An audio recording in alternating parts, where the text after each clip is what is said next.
എല്ലാ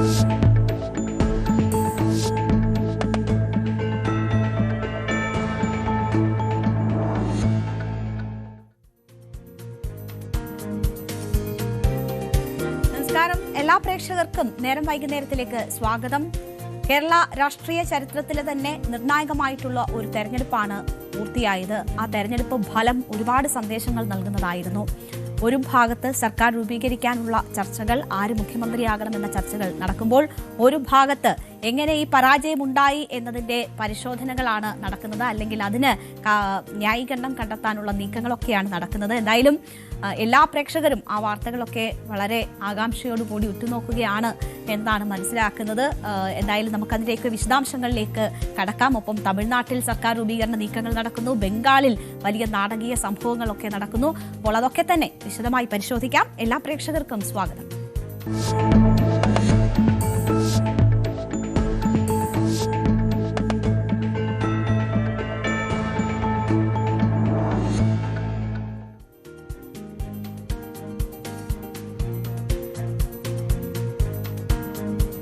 അപ്പോൾ കഴിഞ്ഞ ഈ തെരഞ്ഞെടുപ്പ് ഫലം വന്നതിന് പിന്നാലെ LDFനുണ്ടായത് ഏറ്റവും വലിയ തിരിച്ചടിയാണ്.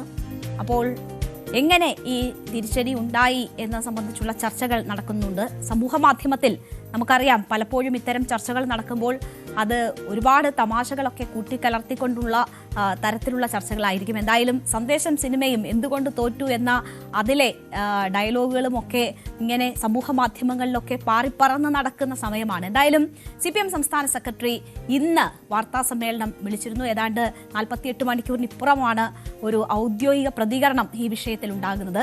നമുക്കറിയാം, CPM സംസ്ഥാന സെക്രട്ടറി സാധാരണ മാധ്യമങ്ങളെ കാണുമ്പോൾ 1 മണിക്കൂറൊക്കെ നീളുന്ന വാർത്താ സമ്മേളനമായി അത് മാറാറുണ്ട്. പക്ഷേ വളരെ ചുരുങ്ങിയ വാക്കുകളിൽ അദ്ദേഹം ഇന്ന് സംസാരിച്ച് മടങ്ങുന്നതാണ് കണ്ടത്. തെരഞ്ഞെടുപ്പിലുണ്ടായത് അപ്രതീക്ഷിത പരാജയമെന്നാണ് CPM സംസ്ഥാന സെക്രട്ടറി MV ഗോവിന്ദൻ ഇന്ന് പറഞ്ഞത്. സംഘടനാപരമായ പ്രശ്നങ്ങളുണ്ടായി, ജനങ്ങളെ ആകെ വിശ്വാസത്തിലെടുത്ത് തിരിച്ചടി പരിശോധിക്കും എന്നതായിരുന്നു അദ്ദേഹത്തിന്റെ വാക്കുകൾ. പാർട്ടിക്ക് തെറ്റുകൾ തിരുത്തി തിരിച്ചു വന്ന ചരിത്രമാണുള്ളതെന്ന് MV ഗോവിന്ദൻ പറഞ്ഞു. മെയ് ജൂൺ മാസങ്ങളിൽ പാർട്ടി ഘടകങ്ങൾ വിളിച്ചു ചേർക്കാൻ തീരുമാനിച്ചിട്ടുണ്ട് എന്ന കാര്യമാണ് അദ്ദേഹം പറഞ്ഞത്. കീഴ്ഘടകങ്ങളുടെ അഭിപ്രായം കേട്ട ശേഷം ഭരണത്തിൽ തിരിച്ചെത്താൻ വേണ്ട തിരുത്തലുകൾ നടത്തുമെന്നും MV ഗോവിന്ദൻ പറഞ്ഞു. MV ഗോവിന്ദന്റെ വാക്കുകൾ ഒന്ന് കേൾക്കാം. ഈ തെരഞ്ഞെടുപ്പിൽ LDFന് 37.6% വോട്ടാണ് ലഭിച്ചത്. അത് താരതമ്യേന കുറഞ്ഞ ശതമാനം വോട്ട് തന്നെയാണ്. എന്നാൽ കേരളത്തിൻ്റെ തെരഞ്ഞെടുപ്പ് ചരിത്രത്തിൽ 2019 35.1%, 2024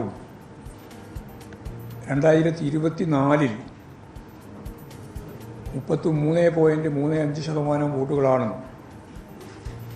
LDFന് ലഭിച്ചിരുന്നത്.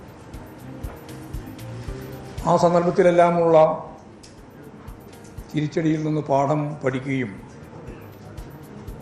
ജനങ്ങൾക്ക് ബോധ്യമാകും വിധത്തിൽ തിരുത്തലുകൾ വരുത്തിയും ഇടതുപക്ഷം തിരിച്ചു വന്ന ചരിത്രമാണ് കേരളത്തിൽ ഉള്ളത്. വിലയിരുത്തലുകൾ സത്യസന്ധമായിരിക്കും. അത് സംബന്ധിച്ച് വളരെയേറെ പ്രാധാന്യത്തോടുകൂടി മെയ് ജൂൺ മാസങ്ങളിൽ പാർട്ടിയുടെ എല്ലാ ഘടകങ്ങളും വിളിച്ചു ചേർത്ത് എല്ലാ സഖാക്കൾക്കും പറയുന്നത് കേൾക്കാനും മുഖവിലക്കെടുക്കാനും സാധിക്കണമെന്നാണ് ഇപ്പോഴും പാർട്ടിയെ ആദ്യം തന്നെ ആലോചിച്ചത്. MV ഗോവിന്ദൻ വളരെ ചുരുങ്ങിയ വാക്കുകളാണ് ഉപയോഗിച്ചിരിക്കുന്നത്. അതിൽ പറഞ്ഞിരിക്കുന്ന ചില വാക്കുകൾ ജനങ്ങളെ ആകെ വിശ്വാസത്തിലെടുത്ത് തിരിച്ചടി പരിശോധിക്കും എന്നതാണ്. അത് സത്യസന്ധമായിരിക്കും എന്ന ഒരു വാക്കുകൂടി അദ്ദേഹം ഉപയോഗിക്കുന്നുണ്ട്. അതൊക്കെ വളരെ ശ്രദ്ധയോടുകൂടി തന്നെ കാണേണ്ടതാണ്. പാർട്ടിക്ക് തെറ്റുകൾ തിരുത്തി തിരിച്ചു വന്ന ചരിത്രമുണ്ട് എന്ന കാര്യവും ഓർമ്മിപ്പിക്കുകയാണ്.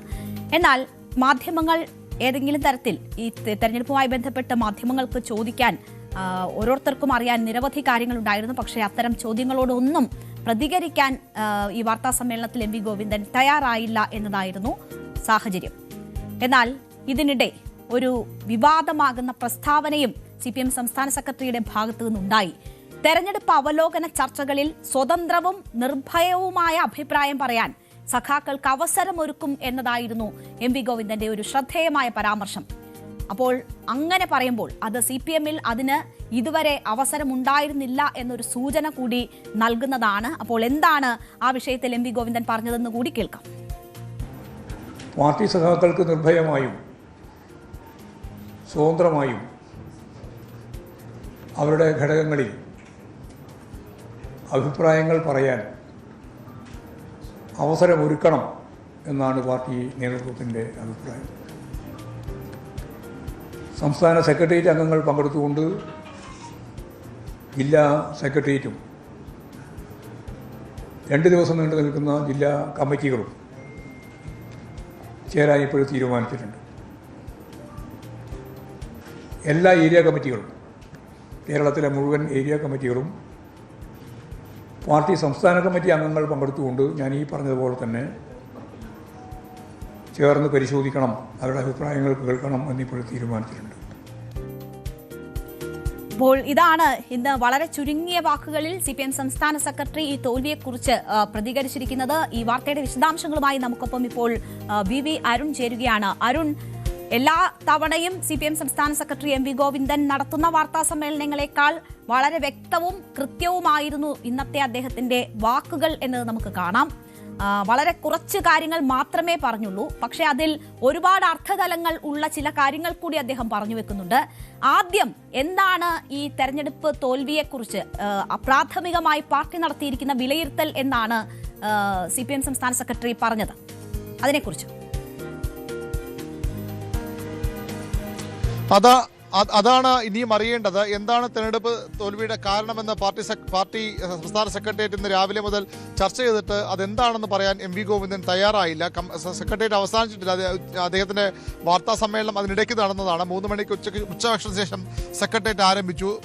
തെരഞ്ഞെടുപ്പ് ഫലം വന്ന തൊട്ട് പിന്നാലെ MV ഗോവിന്ദൻ മാധ്യമങ്ങളെ കണ്ട് പാർട്ടി നിലപാട് വ്യക്തമാക്കിയിരുന്നു. പിന്നീട് പാർട്ടി സംസ്ഥാന സെക്രട്ടറിയുടെ വാർത്താക്കുറിപ്പും പുറത്തു വന്നു. ഈ ഏതാണ്ട് 48 മണിക്കൂർ ആകുന്നു തെരഞ്ഞെടുപ്പ് ഫലം വന്നിട്ട്. ഇതുവരെയും പ്രതികരിക്കാത്തത് മുഖ്യമന്ത്രി പിണറായി വിജയനാണ്. സംസ്ഥാന സെക്രട്ടറി നേരത്തെയും പ്രതികരിച്ചത്. പക്ഷേ ഇന്നത്തെ അദ്ദേഹത്തിന്റെ വാർത്താ സമ്മേളനത്തിലും എന്തുകൊണ്ട് തോറ്റു എന്നതിൽ വ്യക്തമായ ഒരു ഉത്തരമോ മറുപടിയോ ഇല്ല എന്നുള്ള ഏറ്റവും പ്രധാനപ്പെട്ട കാര്യം. ഞെട്ടിക്കുന്ന പരാജയമെന്ന് ആദ്യ ദിവസം ആദ്യ മണിക്കൂറിൽ പറഞ്ഞ അതേ നിലപാട് അദ്ദേഹം ആവർത്തിക്കുന്നു. ഒരു കാര്യം കൂടി അദ്ദേഹം പറയുന്നു, ഇത് വിശദമായ ചർച്ചയുണ്ടാകും. സാധാരണഗതിയിൽ പാർട്ടി മേൽഘടകങ്ങൾ ചർച്ച ചെയ്ത് ഒരു അവലോകന റിപ്പോർട്ട് തയ്യാറാക്കി കീഴ്ഘടകങ്ങൾക്ക് ബ്രാഞ്ച് തലം വരെ അത് ചർച്ച ചെയ്യാൻ അയച്ചു കൊടുക്കുകയാണ് CPM-ന്റെ പതിവ്. കഴിഞ്ഞ തദ്ദേശ തെരഞ്ഞെടുപ്പിൽ അതിന് വിപരീതമായി കീഴ്ഘടകങ്ങളിൽ ചർച്ച ചെയ്ത് മേലോട്ട് വരട്ടെ എന്ന നിർദ്ദേശം നൽകി. ആ രീതിയാണ് ഇപ്പോൾ ഈ നിയമസഭാ തെരഞ്ഞെടുപ്പിലെ കനത്ത പ്രഹരത്തിന് ശേഷവും CPM സ്വീകരിക്കുന്നത്. ഏറ്റവും പ്രധാനപ്പെട്ട ഒരു കാര്യം, MV ഗോവിന്ദൻ നിരന്തരം ഈ തെരഞ്ഞെടുപ്പ് സമയത്തും അതിനു മുമ്പുമൊക്കെ തൻ്റെ വാക്കുകളിലെ പരാമർശങ്ങളിലെ തെറ്റുകൊണ്ട് കുഴപ്പങ്ങൾ കൊണ്ട് പാർട്ടിയെ പ്രതിരോധത്തിലാക്കുന്നു എന്ന വിമർശനം അതിശക്തമായിരുന്നു CPM-ൽ. തെരഞ്ഞെടുപ്പിന് ശേഷവും സാമൂഹ്യ മാധ്യമ അക്കൗണ്ടുകളിലടക്കം ഇന്ന് MV ഗോവിന്ദന്റെ വാർത്താ സമ്മേളനം അറിയിച്ചുകൊണ്ട് CPM സംസ്ഥാന കമ്മിറ്റിയുടെ പേജിൽ പോലും വലിയ വിമർശനം പാർട്ടി സെക്രട്ടറിക്കെതിരെ ഉയർന്നു വന്നു. പാർട്ടി സെക്രട്ടറി മാറി നിന്നാൽ മാത്രം മതി, ബാക്കി പ്രശ്നങ്ങളൊക്കെ പരിഹരിക്കപ്പെടുമെന്ന അഭിപ്രായങ്ങൾ ഇതിൽ ഉയർന്നു വന്നു. അതിനൊടുവിലാണ് ഇന്ന് അദ്ദേഹം മറ്റു വളരെ ഗുരുതരമായ ഒരു പ്രസ്താവന കൂടി നടത്തിയിരിക്കുന്നത്, വിവാദ പ്രസ്താവന കൂടി നടത്തിയിരിക്കുന്നത്. അദ്ദേഹം ഈ പാർട്ടി ചർച്ചകളെ പറ്റി പറഞ്ഞു പോകുമ്പോൾ അംഗങ്ങൾക്ക്, പാർട്ടി സഖാക്കൾക്ക് സ്വതന്ത്രവും നിർഭയവുമായി അഭിപ്രായം പറയാൻ അവസരം ഒരുക്കണമെന്ന് സംസ്ഥാന സെക്രട്ടേറിയറ്റിന്റെ പ്രതിനിധിയെ സംസാരിക്കുമ്പോൾ സംസ്ഥാന കമ്മിറ്റി മുതൽ താഴേക്കുള്ള ഘടകങ്ങളോട് അദ്ദേഹം നിർദ്ദേശം നൽകുകയാണ്. അതായത് സ്വതന്ത്രവും നിർഭയവുമായി സംസാരിക്കാൻ അവസരമൊരുക്കണം. അത് ധ്വനിപ്പിക്കുന്നത് അല്ലെങ്കിൽ MV ഗോവിന്ദൻ അത് ബോധപൂർവ്വം പറഞ്ഞതാണോ അല്ലേ എന്ന് വ്യക്തമല്ല. എന്തായാലും അദ്ദേഹത്തിന്റെ ആ പരാമർശം കേൾക്കുമ്പോൾ ആർക്കും മനസ്സിലാകുന്നത് ഇതുവരെ CPM-ൽ അങ്ങനെ സ്വതന്ത്രവും നിർഭയവുമായി അഭിപ്രായം പറയാൻ അവസരം ഉണ്ടായിരുന്നില്ല എന്നുള്ളതാണ്. CPM-ന്റെ ഭരണഘടനയുടെ വകുപ്പ് 21 ഉൾപാർട്ടി ചർച്ചകളെ കുറിച്ചാണ് പറയുന്നത്. അതിപ്രകാരമാണ് പാർട്ടിയിലാകെ വിവിധ ഘടകങ്ങളിലും സംഘടനകളിലും പാർട്ടി നയത്തെപ്പറ്റി സ്വതന്ത്രവും കാര്യമാത്ര പ്രസക്തവുമായ ചർച്ചകൾ നടത്തുന്നത് പാർട്ടിയെ ഏകീകരിക്കുന്നതിന് പ്രയോജനപ്രദവും ആവശ്യവുമാണ്.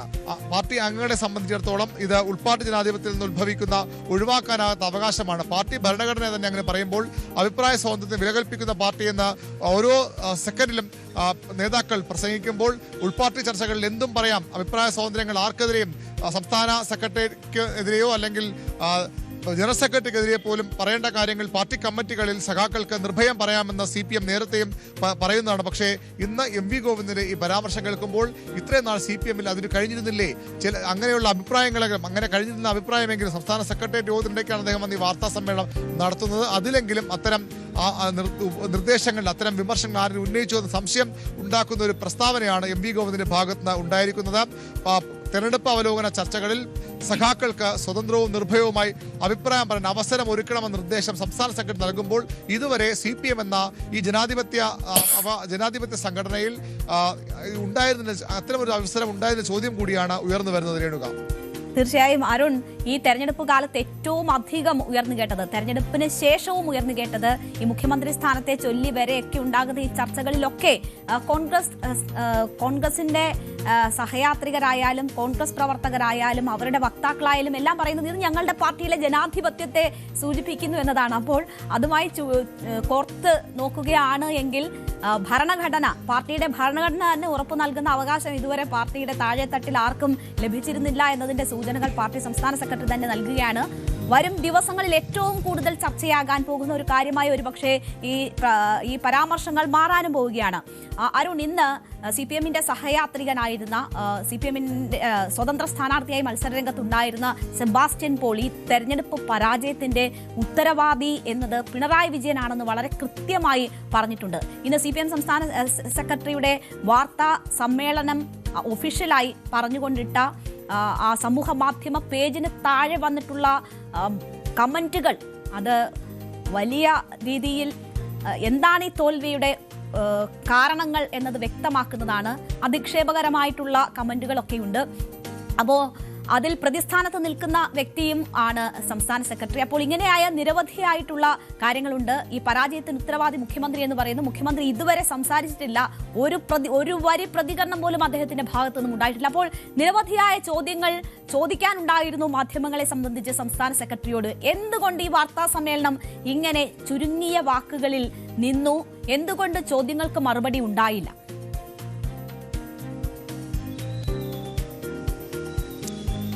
പാർട്ടി കമ്മിറ്റികൾ ഉപചാരപൂർവ്വം മാത്രമായി മാറുന്നു, ചടങ്ങുകളായി മാറുന്നു. അതിനപ്പുറത്തേക്ക് വാഴ്ത്തുപാട്ടുകൾ പാടുന്നവർക്ക് മാത്രം പല കാര്യങ്ങളും സാധിക്കുന്ന വിമർശനം കഴിഞ്ഞ കുറേ നാളുകളായി CPMനെ സംബന്ധിച്ചുണ്ട്. അത് ഏറെക്കുറെ അത് ശരിവയ്ക്കുന്ന തരത്തിലൊരു പരാമർശമാണ് MV ഗോവിന്ദന്റെ ഭാഗത്ത് നിന്ന് ഉണ്ടായത്. ഇനിമേൽ അങ്ങനെയല്ല, സ്വതന്ത്രവും നിർഭയവുമായ അഭിപ്രായം പറയാൻ സഹാക്കൾക്ക് അവസരം ഒരുക്കണമെന്നാണ് അദ്ദേഹം നിർദ്ദേശിക്കുന്നത്. ഏതായാലും MV ഗോവിന്ദനെതിരെ കൂടി വലിയ വിമർശനം സാമൂഹ്യ മാധ്യമങ്ങളടക്കം ഈ ഘട്ടത്തിൽ ഉയർന്നു വരുന്നത്. പ്രത്യേകിച്ച് PK ശ്യാമളയുടെ സ്ഥാനാർത്ഥിയുമായി ബന്ധപ്പെട്ട പാർട്ടി കോട്ടകൾ തകർന്നു വീഴുന്ന കാഴ്ചയാണ് CPM ഈ തെരഞ്ഞെടുപ്പിൽ കണ്ടത്. കണ്ണൂരിലും കാസർഗോഡുമൊക്കെ അതാണ് സംഭവിച്ചത്. തളിപ്പറമ്പും പയ്യന്നൂരും പോലുള്ള ഒരു കാലത്തും ഒരു കൊടുങ്കാറ്റിലും തകരാത്ത CPMന് ഉറച്ച കോട്ടകളാണ് പാർട്ടിയിൽ നിന്ന് തന്നെ ദിവസങ്ങൾക്ക് മുമ്പ് വരെ CPMന്റെ പതാക പിടിച്ച അവിടെ പാർട്ടിയെ നയിച്ച ചില ആളുകൾ വിമതന്മാരായി മത്സരിച്ച് പിടിച്ചെടുത്തത്. ഏതാണ്ട് 1 ലക്ഷത്തോളം വോട്ടാണ് ഈ 2 മണ്ഡലങ്ങളിലും മാത്രമായി ഇത്തവണ UDF സ്ഥാനാർത്ഥിക്ക് അധികമായി കിട്ടിയത്. ആ വോട്ടുകൾ തീർച്ചയായും പോയത് CPMൽ നിന്നാണ്. അവിടുത്തെ പ്രാദേശിക നേതാക്കൾ അത് തുറന്ന് സമ്മതിക്കുന്നു, പ്രവർത്തകർ അത് അംഗീകരിക്കുന്നു. എന്നാൽ CPMന്റെ സംസ്ഥാന നേതൃത്വം ഇതുവരെയും അത് അംഗീകരിച്ചിട്ടില്ല. അങ്ങനെ ഒരു സാഹചര്യം വരുമ്പോൾ എന്തുകൊണ്ട് അത്തരം ചോദ്യങ്ങൾക്ക് അദ്ദേഹത്തോട് ഞാൻ അവസാനം ചോദിച്ച ചോദ്യം അത് തന്നെയാണ്, എന്താണ് കണ്ണൂരിൽ സംഭവിച്ചത്, അത് പരിശോധിച്ച് പറയാമെന്ന് പറഞ്ഞ് അദ്ദേഹം ഇറങ്ങിപ്പോവുകയായിരുന്നു. സാധാരണ MV ഗോവിന്ദന്റെ വാർത്താ സമ്മേളനം വളരെ വിശദമാണ്. പലപ്പോഴും അദ്ദേഹത്തിന്റെ പ്രസ്താവനകൾ CPMനെ പ്രതിരോധത്തിലാക്കാറുണ്ടെങ്കിൽ പോലും വളരെ സമയമെടുത്ത് അദ്ദേഹം ചോദ്യങ്ങൾക്ക് മറുപടി പറയാറുണ്ട്. ഇന്ന് അദ്ദേഹം വന്നത് ഈ കമ്മിറ്റിക്ക് ഇടയാണെന്നുള്ളത് ഒരു വസ്തുതയാണ്. സാധാരണ ഉച്ചവരെയാണ് സംസ്ഥാന സെക്രട്ടറി യോഗങ്ങൾ ചേരാറുള്ളത്. സംസ്ഥാന കമ്മിറ്റി തുടർന്ന് നടക്കുന്നതിൽ മാത്രമേ ഒരു മുഴുവൻ ദിവസ സെക്രട്ടറി യോഗം സാധാരണ ചേരാറുള്ളൂ. പക്ഷേ ഇന്ന് ഉച്ചയ്ക്ക് ശേഷവും 3 മണിക്ക് വീണ്ടും ഉച്ചഭക്ഷണ ശേഷം കമ്മിറ്റി ചേരാൻ തീരുമാനിച്ചു. ആ കമ്മിറ്റിയുടെ ഇടവേളയിലാണ് അദ്ദേഹം 4 മണിക്കാണ് മാധ്യമങ്ങളെ കാണാനെത്തിയത്. പക്ഷേ അങ്ങനെ പറയുമ്പോഴും MV ഗോവിന്ദന് മുമ്പാകെ നിരവധി ചോദ്യങ്ങളുണ്ടായിരുന്നു, സമൂഹത്തിന്റെ നിരവധി സംശയങ്ങളുണ്ടായിരുന്നു. 100 സീറ്റ് നേടി അധികാരത്തിൽ വരുമെന്ന് പറഞ്ഞ 110 സീറ്റ് നേടി അധികാരത്തിൽ വരുമെന്ന് പറഞ്ഞ മുഖ്യമന്ത്രി ഇതുവരെ പ്രതികരിക്കാൻ തയ്യാറായിട്ടില്ല. ഏത് സാഹചര്യത്തിലും കംഫർട്ടബിൾ മജോറിറ്റിയിൽ ഭരണം പിടിക്കുമെന്ന് പറഞ്ഞ പാർട്ടി സെക്രട്ടറി ആദ്യം പറഞ്ഞുപോയ ചില വളരെ പ്രാഥമികമായ വിവരങ്ങൾ അടിസ്ഥാനപ്പെടുത്തിയുള്ള ഒരു പ്രതികരണം മാത്രമാണ് നേരത്തെ നടത്തിയത്. അതിനുശേഷം സംസ്ഥാന സെക്രട്ടറി ചേർന്ന ശേഷവും എന്തുകൊണ്ട് തോറ്റു എന്ന കാര്യത്തിൽ കണ്ണൂരിൽ പാർട്ടിക്കോട്ടകൾ എങ്ങനെ ഇങ്ങനെ പൊളിഞ്ഞു വീണുവെന്ന കാര്യത്തിൽ എന്തുകൊണ്ട് പാർട്ടിയുടെ എക്കാലത്തെ ശക്തി കേന്ദ്രങ്ങളായ ആലപ്പുഴയും കൊല്ലവും ഒക്കെ CPM-നെ തിരസ്കരിച്ചു എന്ന ചോദ്യത്തിന് കോഴിക്കോട് കഴിഞ്ഞ എത്രയോ വർഷങ്ങൾ എത്രയോ തെരഞ്ഞെടുപ്പുകൾ കോൺഗ്രസിന് ഒരു MLA പോലും വിജയിപ്പിക്കാനാകാത്ത കോഴിക്കോട് പോലുള്ള ജില്ല CPM ഒറ്റ സീറ്റിൽ ഒതുങ്ങി. അതും കോഴിക്കോട് മാത്രമല്ല, മലബാറിൽ മലപ്പുറം, വയനാട്, കോഴിക്കോട് ജില്ലകളിലായി ഒറ്റ ഇടതുപക്ഷ MLA മാത്രമുള്ള ഒരു അത്യസാധാരണമായ സാഹചര്യം. ബേപ്പൂരിൽ വിജയിച്ച CPM-ന്റെ സംസ്ഥാന സെക്രട്ടേറിയറ്റ് അംഗം മുഹമ്മദ് റിയാസാണ്. അവിടെയും ഭൂരിപക്ഷം വൻതോതിൽ ഇടിഞ്ഞു. അങ്ങനെയുള്ള അതീവ ഗുരുതരമായ ഒരു തിരഞ്ഞെടുപ്പ് തിരിച്ചടി നേരിട്ട CPM-ന്റെ സംസ്ഥാന സെക്രട്ടറി യോഗത്തിനിടെ നടത്തിയ വാർത്താ സമ്മേളനത്തിൽ ഈ ചോദ്യങ്ങൾക്കൊന്നും എന്തുകൊണ്ട് ഇത്ര വലിയ തിരിച്ചടിയിലേക്ക് പോയി, സർക്കാരിനെതിരായ വികാരമാണോ തിരഞ്ഞെടുപ്പ് തോൽവിയുടെ കാരണം, മുഖ്യമന്ത്രിയുടെ ധാർഷ്ട്യം എന്ന വിമർശനം, അത്തരം കാര്യങ്ങളാണോ തിരഞ്ഞെടുപ്പ് തോൽവിയുടെ കാരണം, സംസ്ഥാന സെക്രട്ടറിയുടെ ജില്ലയിൽ സംസ്ഥാന സെക്രട്ടറിയുടെ സ്വന്തം മണ്ഡലത്തിൽ അവിടെ അദ്ദേഹത്തിന്റെ ഭാര്യ കൂടിയായ സ്ഥാനാർത്ഥി പരാജയപ്പെട്ടതും, അവിടെ ധർമ്മടമ പോലുള്ള ഏറ്റവും ശക്തമായ ഇടതുപക്ഷ CPM മണ്ഡലത്തിൽ മുഖ്യമന്ത്രി 6 റൗണ്ട് പിന്നിൽ പോയി. അങ്ങനെ നിരവധി ചോദ്യങ്ങളുണ്ട്. ഇതൊക്കെ ഭരണവിരുദ്ധ വികാരമാണോ, പാർട്ടി നയങ്ങളോടുള്ള ജനങ്ങളുടെ അവമതിപ്പാണോ, അല്ലെങ്കിൽ ഭരണത്തിനെതിരെയുള്ള ജനങ്ങളുടെ വിദ്വേഷമാണോ, അതുമല്ല പാർട്ടി പ്രവർത്തകർ വഴിവിട്ടു പോകുന്ന പാർട്ടിയെ തിരുത്താനായി ഉപയോഗിച്ച വോട്ടുകളായിരുന്നു അത് തുടങ്ങി നിരവധി ചോദ്യങ്ങൾക്ക് CPM-ന്റെ സംസ്ഥാന സെക്രട്ടറി മറുപടി പറയണമായിരുന്നു. പക്ഷേ അതിനൊന്നും നിൽക്കാതെ അദ്ദേഹം വീണ്ടും സെക്രട്ടറി യോഗത്തിലേക്ക് പോവുകയാണ് ഉണ്ടായത്. 2 മാസം കൊണ്ടാണ് CPM-ന്റെ ഈ തെരഞ്ഞെടുപ്പ് പൗരവ റിപ്പോർട്ട് തയ്യാറാവുക. മെയ് ജൂൺ മാസങ്ങളിലായി കമ്മിറ്റികൾ ചേരാനാണ് ബ്രാഞ്ച് വരെയുള്ള ഘടകങ്ങളോട് CPM നിർദ്ദേശിച്ചിരിക്കുന്നത്. അവിടെ നിന്ന് ലഭിക്കുന്ന നിർദ്ദേശങ്ങൾ ആ റിപ്പോർട്ടുകൾ കൂടി ഉൾപ്പെടുത്തിയാകും സംസ്ഥാന സെക്രട്ടേറിയറ്റ്, സംസ്ഥാന കമ്മിറ്റിയും പിന്നീട് തെരഞ്ഞെടുപ്പ് പൗരവ റിപ്പോർട്ട് തയ്യാറാക്കുക. ഏതാണ്ട് 2 മാസം നീളുന്ന ഒരു പ്രോസസ്സാണിത്. അതിനുശേഷം മാത്രമാകുമോ ഈ തെരഞ്ഞെടുപ്പിന്റെ തോൽവി കാരണങ്ങളിലേക്ക് CPM കടക്കുക എന്നാണ് ഇനി അറിയേണ്ടത്. ശരി, വി അരുണാണ് വിശദമായ വിവരങ്ങൾ നൽകിയത്. എന്തായാലും ഒരുപാട് ചോദ്യങ്ങൾക്ക് മറുപടി ആവശ്യമാണ്. പക്ഷേ ആ ചോദ്യങ്ങളിൽ നിന്നൊക്കെ ഒഴിഞ്ഞു മാറുന്ന CPM സംസ്ഥാന സെക്രട്ടറിയാണ് നമ്മൾ കണ്ടത്. അതുപോലെ തന്നെ തുടർഭരണം നേടിയ പിണറായി വിജയൻ അജയ്യനായിട്ടാണ് അറിയപ്പെട്ടിരുന്നത്, അല്ലെങ്കിൽ അങ്ങനെയാണ് വാഴ്ത്തപ്പെട്ടിരുന്നത്. പക്ഷേ ഈ തോൽവിയിൽ ഒരു മറുപടി പോലും 2 ദിവസമായി അദ്ദേഹത്തിന് പറയാൻ കഴിഞ്ഞിട്ടില്ല. തോൽവിയിൽ പകച്ചുപോയ, ഭയന്നുപോയ മുഖ്യമന്ത്രിയായി പിണറായി വിജയൻ മാറുകയാണോ എന്ന ഒരു ചോദ്യം കൂടിയാണ് ഈ ദിവസം ഇതുവരെ എത്തുമ്പോൾ പോലും നമുക്ക് തോന്നുന്നത്. എന്തായാലും തെറ്റ് തിരുത്തി മുന്നോട്ട് പോകും, അങ്ങനെയുള്ള ചരിത്രമുണ്ട് എന്നതാണ് പറയുന്നത്. ഉപതെരഞ്ഞെടുപ്പുകളിൽ തോറ്റപ്പോൾ, തദ്ദേശ തെരഞ്ഞെടുപ്പിൽ തോറ്റപ്പോൾ ഒന്നും ആ തെറ്റിൽ നിന്ന് പാഠം ഉൾക്കൊള്ളാത്തതാണ് ഇടതുപക്ഷത്തെ ഇത്ര വലിയ ഒരു പരാജയ കുഴിയിലേക്ക് തള്ളിവിട്ടത്. ഇനിയെങ്കിലും ആ തെറ്റുകൾ അവർ മനസ്സിലാക്കട്ടെ, തിരുത്തട്ടെ, മുന്നോട്ട് പോകട്ടെ. നമുക്ക് അടുത്ത ഫോക്കസിലേക്ക് പോകാം.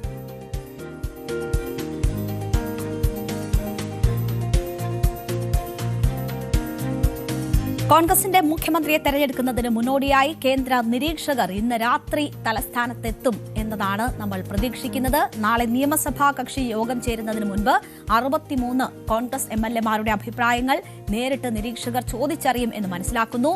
അജയ് മാക്കൻ, മുകുൾ വാസ്നിക് തുടങ്ങിയവരാണ് ഹൈക്കമാൻഡിന്റെ പ്രതിനിധികളായി കേരളത്തിലേക്ക് എത്തുന്നത്. അതിനിടെ ചില നിർണായക നീക്കങ്ങൾ ചെന്നിത്തലയുടെ ഭാഗത്തു നിന്നുണ്ടാകുന്നുണ്ട്. മുഖ്യമന്ത്രി ചർച്ചകൾക്കിടെ ഡൽഹിയിലെത്തിയ രമേശ് ചെന്നിത്തല കോൺഗ്രസ് ദേശീയ അധ്യക്ഷൻ മല്ലികാർജ്ജുൻ ഖർഗെയെയും രാഹുൽ ഗാന്ധിയെയും ഒക്കെ കണ്ട് കാര്യങ്ങൾ ധരിപ്പിക്കാനുള്ള ശ്രമത്തിലാണ്. ഹൈക്കമാൻഡിന്റെ സമ്മർദ്ദത്താലോ മറ്റോ കേസിക്ക് മുഖ്യമന്ത്രി സ്ഥാനമോഹം ഉപേക്ഷിക്കേണ്ടി വന്നാൽ ചെന്നിത്തലയ്ക്ക് നറുക്ക് വീഴാനുള്ള സാധ്യത ഏറെയാണ് എന്ന സൂചനകൾ കൂടി വരുന്നുണ്ട്. എന്നാൽ MLA-മാരെ ഒപ്പം നിർത്താനുള്ള തീവ്ര ശ്രമത്തിലാണിപ്പോൾ VD സതീശൻ പക്ഷം. അപ്പോൾ എന്താണ് കോൺഗ്രസിൽ നടക്കുന്ന ചർച്ചകൾ, ചരടുവലികൾ എന്നതാണ് നമ്മൾ ഇനി വിശദമായി പരിശോധിക്കാൻ പോകുന്നത്. കേരളത്തിലെ മുഖ്യമന്ത്രി ആരാകും എന്ന ചോദ്യം ഉയരുന്നു. നാളെയാണ് നിയമസഭാ കക്ഷി യോഗം നടക്കുന്നത്.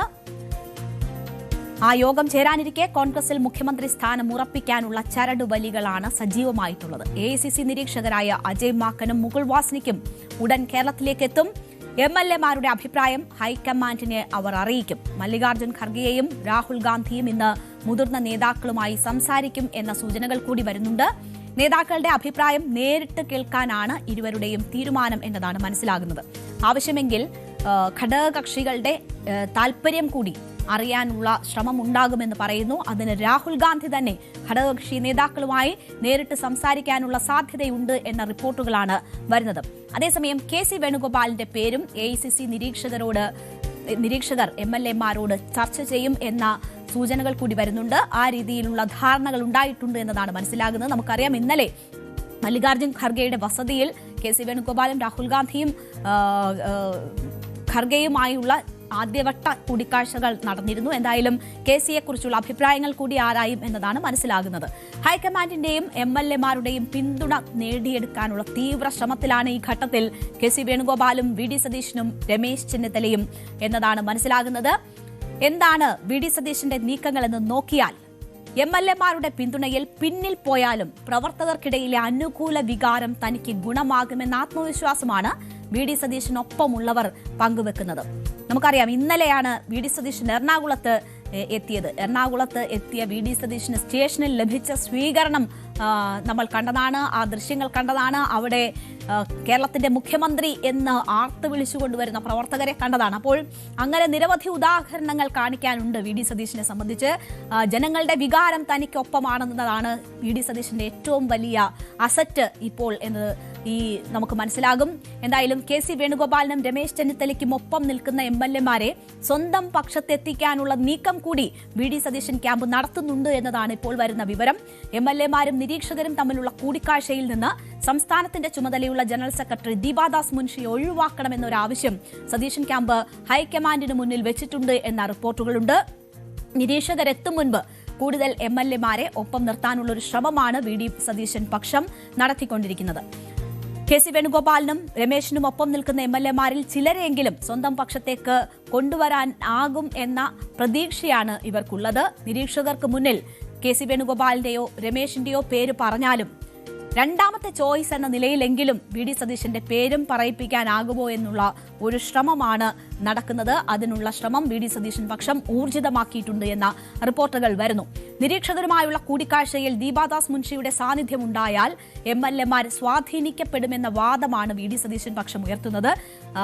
KC വേണുഗോപാലിന്റെ നോമിനിയായിട്ടാണ് ഏതാണ്ട് അദ്ദേഹത്തിന് അരങ്ങൊരുക്കാനുള്ള ചുമതലയാണ് ദീപാദാസ് മുൻഷിയുടെ നേതൃത്വത്തിൽ നടന്നത് എന്നതാണ് VD സതീശൻ പക്ഷത്തിന്റെ ആക്ഷേപം. അതുകൊണ്ട് തന്നെ ഈ കാരണം ചൂണ്ടിക്കാട്ടി ഈ MLA-മാരുമായുള്ള കൂടിക്കാഴ്ചയിൽ നിന്ന് ദീപാദാസ് മുൻഷിയെ ഒഴിവാക്കണമെന്ന ആവശ്യമാണ് ഇപ്പോൾ VD സതീശൻ പക്ഷം ഹൈക്കമാൻഡിന് മുന്നിൽ ഉന്നയിച്ചിരിക്കുന്നത്. നിലപാടുകളുടെ രാജകുമാരൻ എന്ന വിശേഷണത്തോടെ VD സതീശനൊപ്പമുള്ള ചിത്രം പങ്കുവെച്ചുകൊണ്ട് നെയ്യാറ്റിൻകര MLA N ശക്തൻ എന്തായാലും VD സതീശനുള്ള പിന്തുണ പരസ്യമാക്കിയിട്ടുണ്ട്. രമേശിന്റെ വിശ്വസ്തൻ TJ വിനോദും A ഗ്രൂപ്പിലെ K ബാബുവിന്റെ മനസാക്ഷി സൂക്ഷിപ്പുകാരനായ ദീപക് ജോയിയും ആലുവയിലെ വീട്ടിലെത്തി VD സതീശനെ കണ്ടു എന്ന ഒരു കാര്യം കൂടിയുണ്ട്. ഇരുവരോടും സതീശൻ പിന്തുണ അഭ്യർത്ഥിച്ചു എന്നതാണ് സൂചന. എന്നാൽ സൗഹൃദ സന്ദർശനം മാത്രമായിരുന്നു എന്നതാണ് ഇരുവരും പ്രതികരിച്ചത് ഈ വിഷയത്തിൽ. എന്തായാലും ആ വിധത്തിലൊക്കെ MLA-മാരെ ഒപ്പം നിർത്താനുള്ള ശ്രമമാണ് VD സതീശൻ പക്ഷം ഊർജിതമാക്കിയിട്ടുള്ളത്. വയനാട് പള്ളിക്കവലയിൽ 70ഓളം കോൺഗ്രസ് പ്രവർത്തകർ യോഗം ചേർന്ന് സതീശനെ മുഖ്യമന്ത്രിയാക്കണമെന്നാവശ്യപ്പെട്ട് ബോർഡ് സ്ഥാപിച്ചു. ആലുവയിൽ സതീശനെ കാണാനെത്തിയ പ്രവർത്തകരിൽ പലരും ഹൈക്കമാൻഡിന് മുന്നറിയിപ്പ് നൽകി എന്നൊക്കെയുള്ള വാർത്തകളുണ്ട്. ഫ്ലെക്സ് യുദ്ധം ഒരു ഭാഗത്ത് നടക്കുന്നുണ്ട്. ഈ 3 നേതാക്കൾക്കുമായി ഫ്ലെക്സുകൾ ഉയർന്നുകൊണ്ടിരിക്കുന്ന കാഴ്ച തന്നെയാണ് സംസ്ഥാനത്തുള്ളത്. ഇതൊക്കെയാണ് VD സതീശൻ പക്ഷത്തിന്റെ നീക്കങ്ങളെങ്കിൽ ഡൽഹിയിലാണ് രമേശ് ചെന്നിത്തലയുടെ ഓപ്പറേഷൻ. ചെന്നിത്തല ഇന്ന് രാവിലെയാണ് ഡൽഹിയിലെത്തിയത്. NGO അസോസിയേഷൻ നേതാക്കൾ ഉൾപ്പെടെ ഒരു വലിയ സംഘമാണ് അദ്ദേഹത്തെ സ്വീകരിക്കാനായി എത്തിയത്. KC വേണുഗോപാലിന് ഡൽഹിയിൽ സ്വീകരണം കിട്ടിയിരുന്നു. VD സതീശന് എറണാകുളത്ത് റെയിൽവേ സ്റ്റേഷനിൽ വലിയ സ്വീകരണം കിട്ടിയിരുന്നു. ഇനി സ്വീകരണത്തിന്റെ കുറവ് വേണ്ട, രമേശ് ചെന്നിത്തലയ്ക്കും ഡൽഹിയിൽ വലിയ സ്വീകരണം ലഭിച്ചിരിക്കുന്നു. അതിന് NGO അസോസിയേഷൻ നേതാക്കൾ ഉൾപ്പെടെ ഒരു വലിയ സംഘം എത്തിയാണ് അദ്ദേഹത്തെ സ്വീകരിച്ചത്. അപ്പോൾ അതും രമേശ് ചെന്നിത്തലയ്ക്ക് അവകാശപ്പെടാം.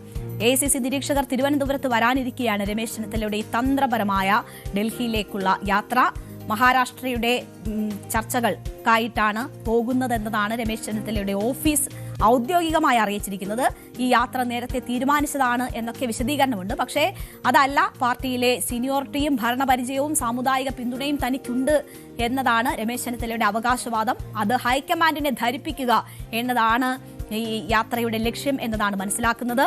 നിയമസഭാ തെരഞ്ഞെടുപ്പിലെ വിജയത്തിന്റെ മുഴുവൻ അവകാശവും VD സതീശനുമേൽ കെട്ടിവെക്കാനുള്ള ശ്രമങ്ങൾക്ക് തടയിടുക എന്നതാണ് ചെന്നിത്തല ഈ യാത്രയിലൂടെ ലക്ഷ്യമിടുന്നത് എന്ന് ഏറ്റവും അടുത്ത വൃത്തങ്ങൾ സൂചിപ്പിക്കുന്നുണ്ട്. അപ്പോൾ തന്റെ ക്ലെയിം ഹൈക്കമാൻഡിനെ അറിയിക്കുക എന്നതാണ് പ്രധാനമായും ഈ യാത്രയിലൂടെ ലക്ഷ്യമിടുന്നത്. മുഖ്യമന്ത്രി സ്ഥാനത്തിനായുള്ള ചരടുവലി ശക്തമായിരിക്കെയാണ് എന്തായാലും രമേശ് ചെന്നിത്തല ഈ നിർണായകമായ നീക്കം നടത്തിയിരിക്കുന്നത്. രമേശ് ചെന്നിത്തല പക്ഷേ മാധ്യമങ്ങളോട് പറഞ്ഞത് മുഖ്യമന്ത്രി സ്ഥാനത്തെ ചൊല്ലി തർക്കമില്ല എന്നതാണ്. ഉചിതമായ തീരുമാനം ഹൈക്കമാൻഡ് ഈ വിഷയത്തിൽ കൈക്കൊള്ളുമെന്നും രമേശ് ചെന്നിത്തല പറഞ്ഞു. അദ്ദേഹത്തിന്റെ പ്രതികരണം കേൾക്കാം. ഇതൊരു പ്രോസസ്സാണ്. സാധാരണഗതിയിൽ ഹൈക്കമാൻഡിന്റെ പ്രതിനിധികൾ വരുന്നു, അവരെല്ലാവരുമായിട്ട് സംസാരിക്കുന്നു, അത് കഴിഞ്ഞിട്ട് അവർ ഹൈക്കമാൻഡ് റിപ്പോർട്ട് കൊടുക്കുന്നു, പാർട്ടി നേതൃത്വം തീരുമാനം എടുക്കുക. അത് എപ്പോഴും ഉള്ള കാര്യമല്ലേ, പുതിയതായിട്ടൊന്നും ഉണ്ടായിട്ടില്ലല്ലോ ഇവിടെ. ഒരു മത്സരത്തിന്റെ ആവശ്യമില്ല. എല്ലാവരും MLA-മാർക്ക് എല്ലാം കാര്യങ്ങൾ അറിയാവുന്നവരാണ്. അത് എല്ലാവരും ഒരുമിച്ച് നിന്നുകൊണ്ട് തീരുമാനം എടുക്കും. പരിഗണിച്ചിട്ടില്ല. അപ്പോൾ ഈ MLA-മാരുടെ നമ്പർ എന്ന് പറയുന്നത് ആപേക്ഷികമാണോ? നമ്മളൊരു കാര്യം മനസ്സിലാക്കണം, ഇതെല്ലാം ഹൈക്കമാൻഡിന്റെ പരിധിയിൽപ്പെട്ട കാര്യങ്ങളാണ്. അവരാണ് എന്ത് നടപടി വേണമെന്ന് തീരുമാനിക്കുന്നത്. ശരി, എല്ലാം ഹൈക്കമാൻഡ് തീരുമാനിക്കും എന്നതാണ് രമേശ് ചെന്നിത്തല ആവർത്തിച്ച് പറയുന്നത്. പക്ഷേ കഴിഞ്ഞ ദിവസം ഒരു അഭിമുഖത്തിൽ ഉൾപ്പെടെ നിയമസഭാ കക്ഷിയിൽ MLA-മാരുടെ പിന്തുണ എന്നത് മറികടന്നാണ് 2021 തന്നെ പ്രതിപക്ഷ നേതൃസ്ഥാനത്ത് നിന്ന് മാറ്റിയത് എന്ന കാര്യം അദ്ദേഹം തന്നെ സൂചിപ്പിച്ചിരുന്നതാണ്. എന്തായാലും രമേശ് ചെന്നിത്തല ഡൽഹിയിലെത്തി ചരടുവലികൾ നടത്തുമ്പോൾ എന്താണ് KC വേണുഗോപാലിന്റെ നീക്കം എന്നതുകൂടി നമുക്ക് പരിശോധിക്കാം. MLA-മാരിൽ ഭൂരിപക്ഷവും തങ്ങൾക്കൊപ്പമാണ് എന്നതാണ് KC വേണുഗോപാലിന്റെ വലിയ ആത്മവിശ്വാസം. KCക്ക് വേണ്ടി പിന്തുണ ഉറപ്പാക്കാനുള്ള നെട്ടോട്ടത്തിൽ മാത്യു കുഴൽനാടനും AP അനിൽകുമാറും ഒക്കെ സംസ്ഥാനത്ത് സജീവമായി നിൽക്കുന്നുണ്ട്. ചടയമംഗലം മണ്ഡലത്തിൽ മന്ത്രി ജെ ചിഞ്ചുറാണിയെ പരാജയപ്പെടുത്തിയ MM നസീർ ഇന്ന് പരസ്യമായി KC വേണുഗോപാലിനുള്ള പിന്തുണ അറിയിച്ചു. താൻ വേണുഗോപാലിനൊപ്പമാണ് എന്ന് അദ്ദേഹം പറഞ്ഞു. തനിക്ക് സീറ്റ് നൽകിയത് KC ആണെന്നും അതിനാൽ അദ്ദേഹത്തിനാണ് തന്റെ പിന്തുണയെന്നുമായിരുന്നു നസീറിന്റെ വാക്കുകൾ. KCക്ക് എന്തായാലും MLA-മാരുടെ എണ്ണം എടുത്താൽ അതിൽ ഭൂരിപക്ഷം പേരും KC വേണുഗോപാലിനൊപ്പം നിൽക്കും എന്നത് വലിയ ഒരു പ്ലസ് പോയിന്റ് ആയിട്ട് അവിടെ നിൽക്കുന്നുണ്ട്. പക്ഷേ PCC അധ്യക്ഷനായുള്ള ഇപ്പോഴത്തെ തെരഞ്ഞെടുപ്പ് ദേശീയ തലത്തിൽ ഉത്തരവാദിത്തങ്ങളുണ്ട് എന്നത്, ഹൈക്കമാൻഡിന്റെ ഏറ്റവും വിശ്വസ്തൻ എന്ന സ്ഥാനം, ഇതൊക്കെ മറികടന്ന് KCയെ കേരളത്തിലേക്ക് അയക്കാൻ ഹൈക്കമാൻഡ് തയ്യാറാകുമോ എന്ന ചോദ്യം നിൽക്കുന്നു. അതാണ് ഒരു വിലങ്ങുതടിയായിട്ടുള്ളത്. ഒരു ഘട്ടത്തിൽ, ഏതെങ്കിലും ഘട്ടത്തിൽ KC വേണുഗോപാലിന് ഈ സ്ഥാനത്തിന്റേക്കുള്ള ചരടുവലിയിൽ നിന്ന് മാറി നിൽക്കേണ്ടി വന്നാൽ പകരം രമേശ് ചെന്നിത്തലയെ പിന്തുണയ്ക്കുമോ എന്ന ചർച്ചകൾ കൂടി നടക്കുന്നുണ്ട്. അതിനുള്ള സാധ്യതകളും ഏറുന്നു എന്നതാണ് മനസ്സിലാക്കുന്നത്. എന്തായാലും KCക്ക് തിരിച്ചടിയായി ഇന്നൊരു പരസ്യ പ്രസ്താവന ഉണ്ടായിരിക്കുന്നത് ഓർത്തഡോക്സ് സഭയുടെ ഭാഗത്തു നിന്നാണ്. ഓർത്തഡോക്സ് സഭ ഇതിൽ അഭിപ്രായം പറഞ്ഞിരിക്കുകയാണ്. AICC ജനറൽ സെക്രട്ടറി KC വേണുഗോപാലിനെ വിമർശിച്ചുകൊണ്ടാണ് ഓർത്തഡോക്സ് സഭ ഭദ്രാസന മെത്രാപ്പൊലിത്ത ഡോക്ടർ യുഹാനോൻ മാർ ദിദിയോസ്കോറസ് രംഗത്തെത്തിയത്. MP-മാർ മുഖ്യമന്ത്രിയാകുന്നതിൽ നിയമതടസ്സമൊന്നുമില്ല, എന്നാൽ MP-മാർ മത്സരിക്കേണ്ടതില്ല എന്ന് തീരുമാനിച്ചതിന് ശേഷം മുഖ്യമന്ത്രി സ്ഥാനത്തേക്ക് ഒരു MP-യുടെ പേര് ഉയർന്നു വരുന്നത് വിരോധാഭാസമാണ് എന്നതാണ് യുഹാനോൻ മാർ ദിദിയോസ്കോറസ് പറഞ്ഞത്. മുഖ്യമന്ത്രി സ്ഥാനത്തിന് വേണ്ടി ബഹളം നടക്കുന്ന കാഴ്ച കാണുന്നുണ്ട്. അത് ശരിയാണെങ്കിൽ മലയാളത്തിൽ ഒരു പഴഞ്ചൊല്ലുണ്ട്, ആലിപ്പഴം പഴുക്കുമ്പോൾ കാക്കയ്ക്ക് വായിൽ പുണ്ണ് എന്ന്. അതേ പ്രവണതയാണ് എന്ന് അദ്ദേഹം വിമർശിച്ചു. ജയിച്ചു എന്നതുകൊണ്ട് ഇത്തരത്തിൽ ഓരോ വിഷയങ്ങളുണ്ടാക്കി ജനത്തെ ബുദ്ധിമുട്ടിക്കാൻ പാടില്ല എന്ന് ജയിച്ചവർ മനസ്സിലാക്കണമെന്നും ഡോക്ടർ യുഹാനോൻ മാർ ദിദിയോസ്കോറസ് കൂട്ടിച്ചേർത്തു. അപ്പോൾ അത് സഭയുടെ നേതൃത്വത്തിൽ നിന്നുള്ള ശക്തമായ ഒരു വിമർശനമാണ്.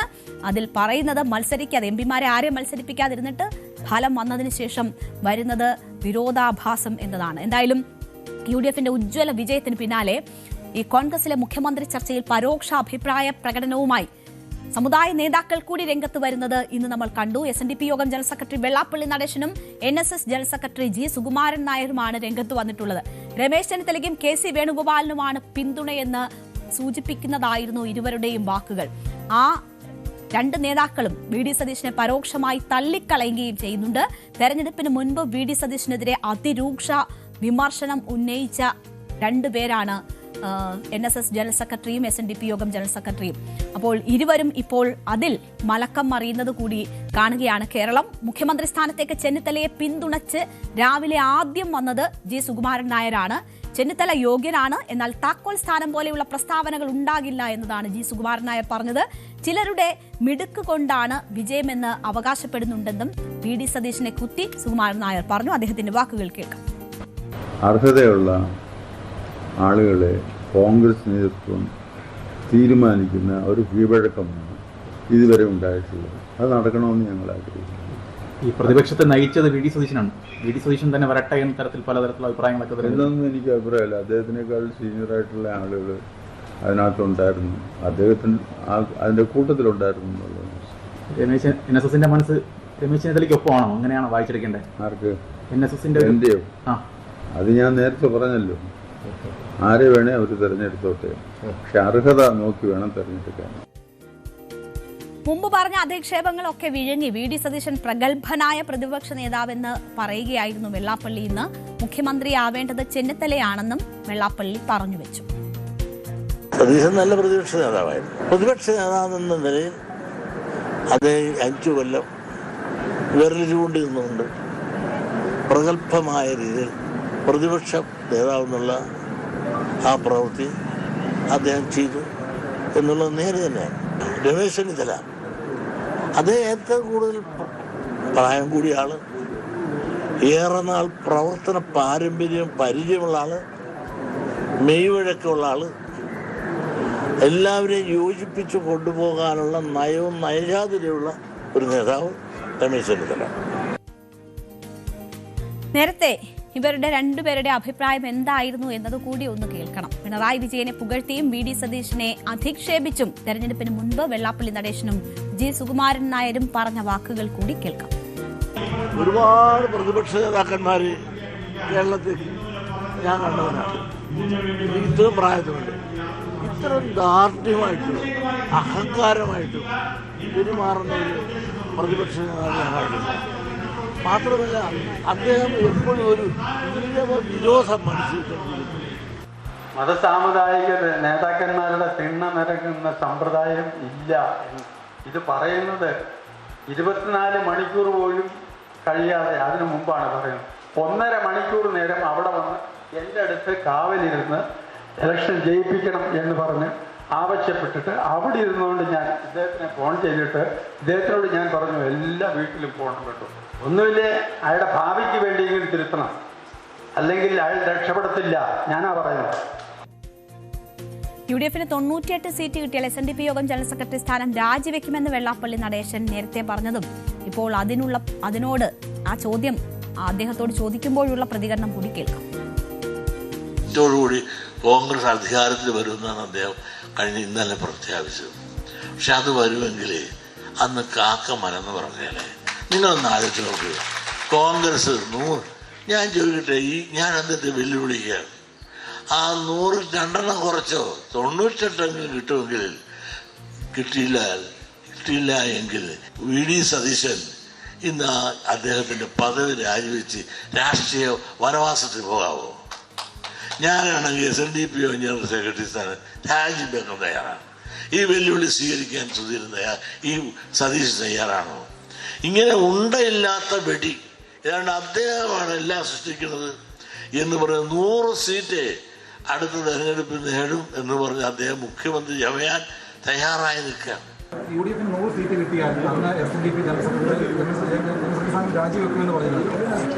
അങ്ങനെ പലതും പറഞ്ഞാണ്, അങ്ങനെയൊന്നും പറഞ്ഞില്ല.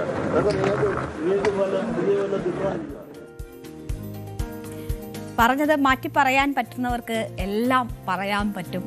എന്തായാലും അദ്ദേഹം അതിനെ എങ്ങനെയാണ് തള്ളിക്കളയുന്നത് നമ്മൾ കണ്ടതാണ്. എന്തായാലും കോൺഗ്രസ് അതിന്റെ പരമ്പരാഗത രീതിയിൽ മുഖ്യമന്ത്രി തീരുമാനത്തിലേക്ക് പോകുന്നു എന്നതാണ് ഇപ്പോഴത്തെ നടപടിക്രമങ്ങളിൽ നിന്ന് മനസ്സിലാകുന്നത്. അവർ സമയമെടുത്ത് തീരുമാനിക്കട്ടെ. പക്ഷേ രാഷ്ട്രീയത്തിൽ ഇടപെട്ട അഭിപ്രായം പറഞ്ഞ ഇറങ്ങിക്കളിച്ച സമുദായ നേതാക്കൾ ആ കളം മാറി ചവിട്ടാനും ആ റോളിലേക്ക് വീണ്ടും ഇറങ്ങാനും നോക്കുന്നതാണ് വെള്ളാപ്പള്ളിയുടെയും സുകുമാരൻ നായരുടെയും ഒക്കെ വാക്കുകളിൽ നിന്ന് മനസ്സിലാകുന്നത്. വർഗീയത പറഞ്ഞ വെള്ളാപ്പള്ളിയെ ചുമന്നതിന്റെ കൂടി ദുരിതമാണ് ഇടതുമുന്നണി ഇപ്പോൾ അനുഭവിക്കുന്നത്. തള്ളിപ്പറഞ്ഞ വി ഡി സതീശനെ അനുകൂലിക്കാനും പറഞ്ഞത് വിഴുങ്ങാനും ഇരുവർക്കും ഒട്ടും മടിയുണ്ടായിട്ടില്ല. ഒരുപാട് സന്ദേശങ്ങളുള്ളതാണ് ഇത്തവണത്തെ നിയമസഭാ തെരഞ്ഞെടുപ്പ് ഫലം. കേരള രാഷ്ട്രീയ ചരിത്രത്തിലെ തന്നെ നിർണായകമായ ഏടാണത്. ഈ ഫലം രാഷ്ട്രീയത്തിൽ ഇറങ്ങിക്കളിച്ച നിലമറന്ന സമുദായ നേതാക്കൾക്കുമുള്ള മുന്നറിയിപ്പാണ് എന്ന് അവരും ഉൾക്കൊണ്ടാൽ നല്ലത്. ഇടവേളയ്ക്ക് ശേഷം അടുത്ത ഫോക്കസിലേക്ക്.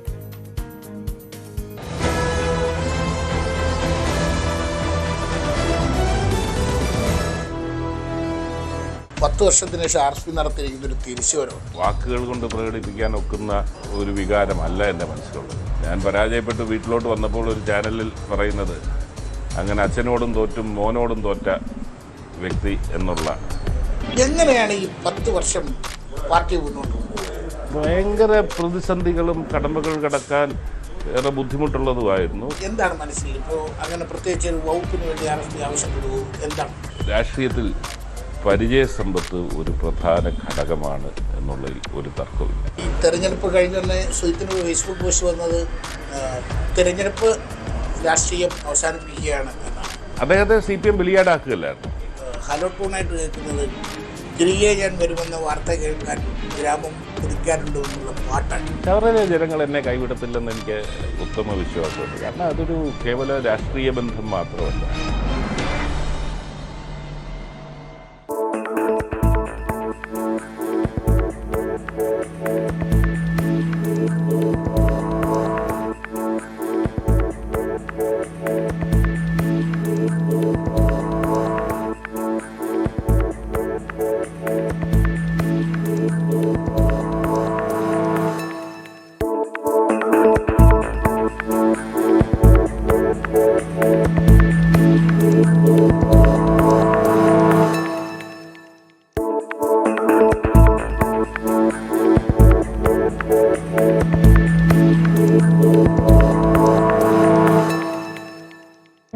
Real time, on the go, India chooses Network 18.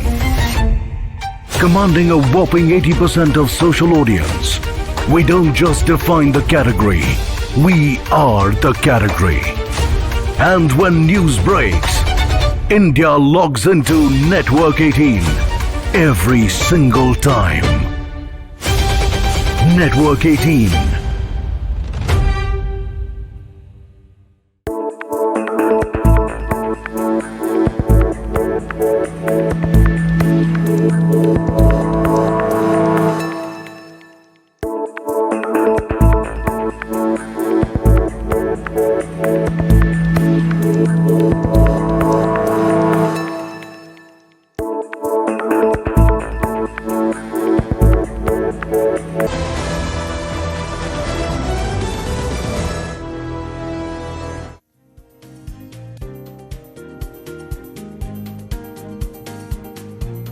തമിഴകത്ത് ആദ്യ മത്സരത്തിൽ തന്നെ വെന്നിക്കൊടി പാർച്ച TVK സർക്കാർ രൂപീകരിക്കാനുള്ള നീക്കങ്ങൾ ഊർജിതമാക്കിയിരിക്കുകയാണ്. ഗവർണറുമായി ഇന്ന് വിജയ് കൂടിക്കാഴ്ച നടത്തി സർക്കാർ രൂപീകരിക്കാൻ അവകാശവാദം ഉന്നയിച്ചു.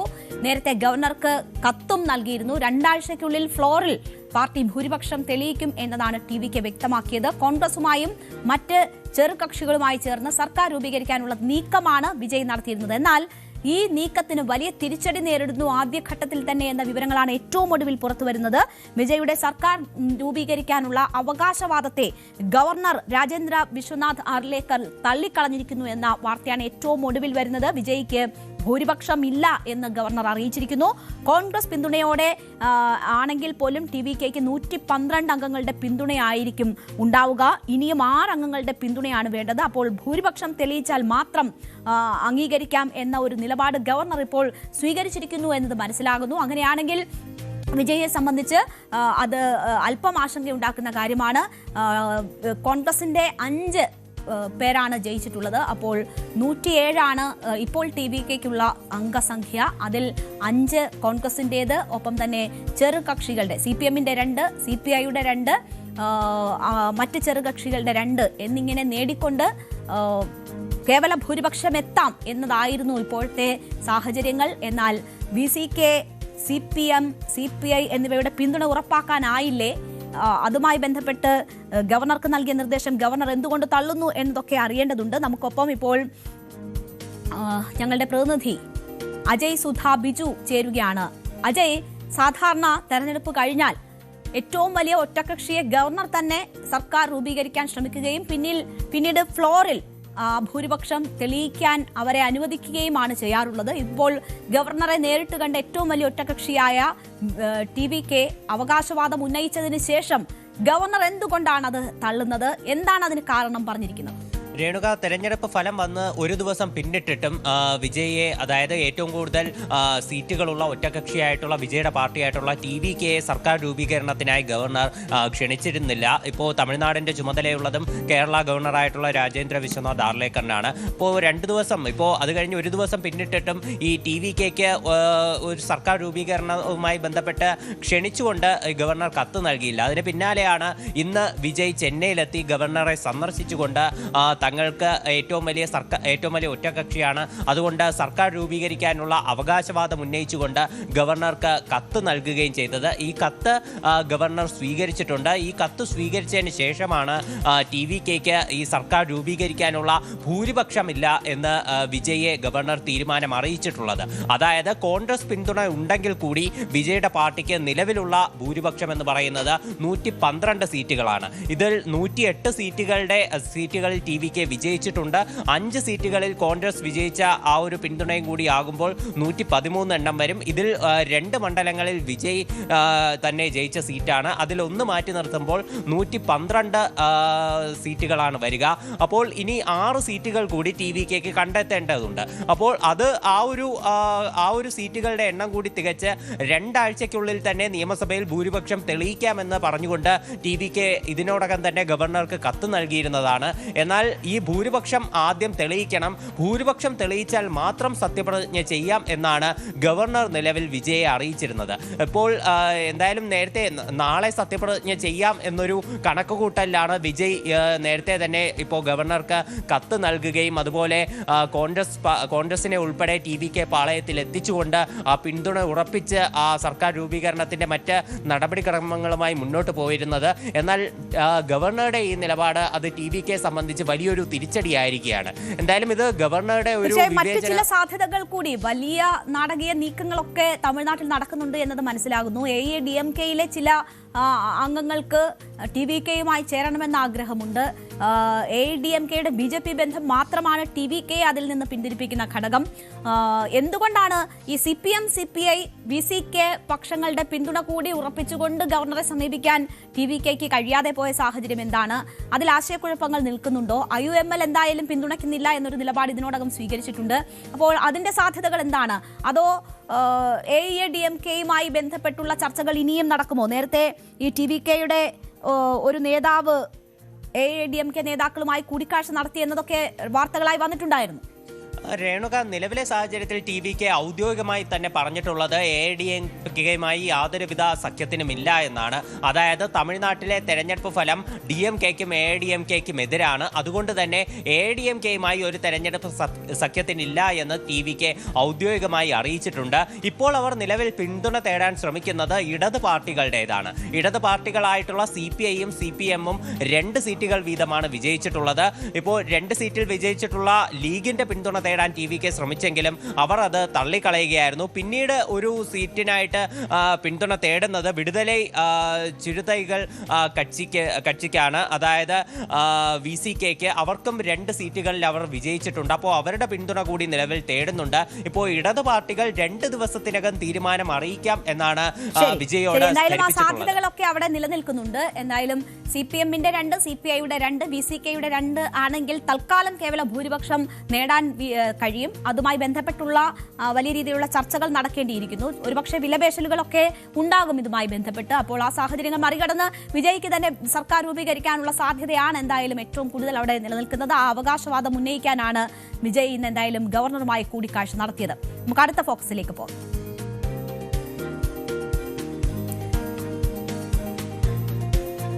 5 സംസ്ഥാനങ്ങളിലെ തെരഞ്ഞെടുപ്പ് പൂർത്തിയാകുമ്പോൾ ഏറ്റവും നാടകീയ രംഗങ്ങൾ അരങ്ങേറുന്നത് ബംഗാളിലാണ്. നിയമസഭാ തെരഞ്ഞെടുപ്പിൽ തൃണമൂൽ കോൺഗ്രസ് കനത്ത പരാജയം ഏറ്റുവാങ്ങിയതിന് പിന്നാലെ വലിയ നാടകീയ രംഗങ്ങളാണ് ബംഗാളിൽ അരങ്ങേറുന്നത്. തോൽവി സമ്മതിക്കില്ലെന്നും രാജിവെക്കില്ലെന്നും മുഖ്യമന്ത്രി മമതാ ബാനർജി ഇന്നലെ പ്രഖ്യാപിച്ചിരുന്നത് നമ്മൾ കണ്ടതാണ്. വാർത്താ സമ്മേളനം വിളിച്ച് മമത വിചിത്രമായ നിലപാട് പ്രഖ്യാപിക്കുകയായിരുന്നു.